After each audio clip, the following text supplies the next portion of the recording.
how can you get more done by doing less? It seems counterintuitive, right? Well, this is exactly where the Pareto Principle comes in. And the core of it is that only 20% of your inputs produce 80% of your outputs. But what does that actually mean? And how can you use it to help you in your everyday life?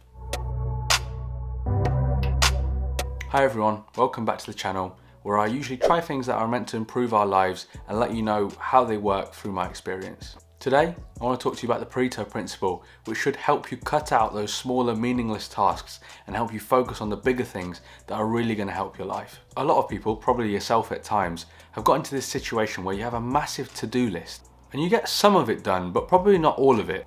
And then you end up feeling like you haven't achieved everything that you wanted to. You've probably done a few small things, but really you don't feel that sense of achievement from it. Well, by using this Pareto Principle, it will help you focus on the things that really matter. Over 100 years ago, someone called Vilfredo Pareto, an Italian engineer, came up with this principle, where 80% of the peas in his garden were produced by only 20% of the plants. The principle is simple, and it's that inputs and outputs are unbalanced. Generally, in all parts of life, 20% of the inputs generate 80% of the outputs, and it's usually skewed more towards more than 80%. This can even be seen today, where more than 80% of the world's wealth is still controlled by 20% of the population.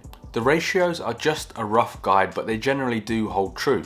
And you should use this to prioritize the task in front of you that will provide the most results, and not worry too much about the minutiae. A big quote to come back to is, being busy does not mean being productive. One potential real life example of this is in the house. You may have a load of things that you need to do in terms of chores. Vacuum the floors, do the dusting, tidy up, cook dinner, wash your clothes, clean the dishes. Some of them may take similar amounts of time, but the value they produce will be very, very different.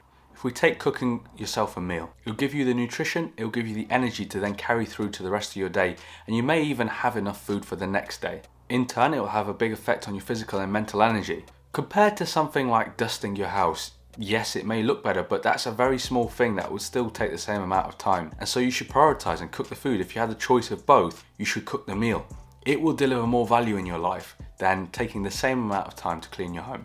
That's not to say you still shouldn't do both, because they're both good things to do.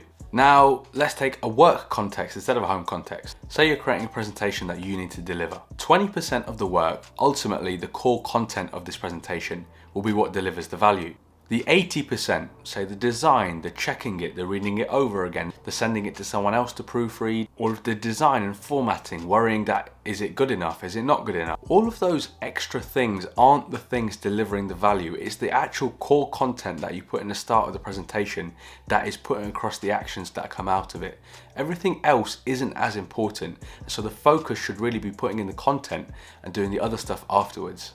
Because all that other stuff only adds 20% of the additional value to the presentation. Even in business, when you're selling products, some customers will spend more than others. And it is likely to be skewed that 20% of your biggest customers will produce 80% of your revenue. And so really, this is where the time should be devoted for caring for those customers. Those are only 3 examples, but the 80-20 rule can be applied to so many facets of life. In your job, in your home, in your business, studying, your groceries, cooking, the social events that you go to, and much more. And in order to implement this into your life, the key question to ask yourself is, am I just being busy right now, or is what I am doing really delivering the value that I want it to? If the answer is, this is just something that I just need to do and I'm passing the time, you need to reevaluate and decide what is the most important thing that you could be doing at that time. So in summary, just try and take a step back and think, of all the things that you have to do, what will deliver the most value going forwards? Use that as a guide to prioritize what you need to do. Hopefully, if you do have a list and you only do the first few things on the list, because of this prioritization, you'll get most of the output from only doing a few of the inputs. And over time, you'll see a lot greater results because of this type of prioritization. If you like the video, then please give it a like and check out some of the other content on the channel, like when I tried to wake up every day at 5:30 AM for 30 days. Thanks for watching, please subscribe if you haven't already, and I'll see you in the next video.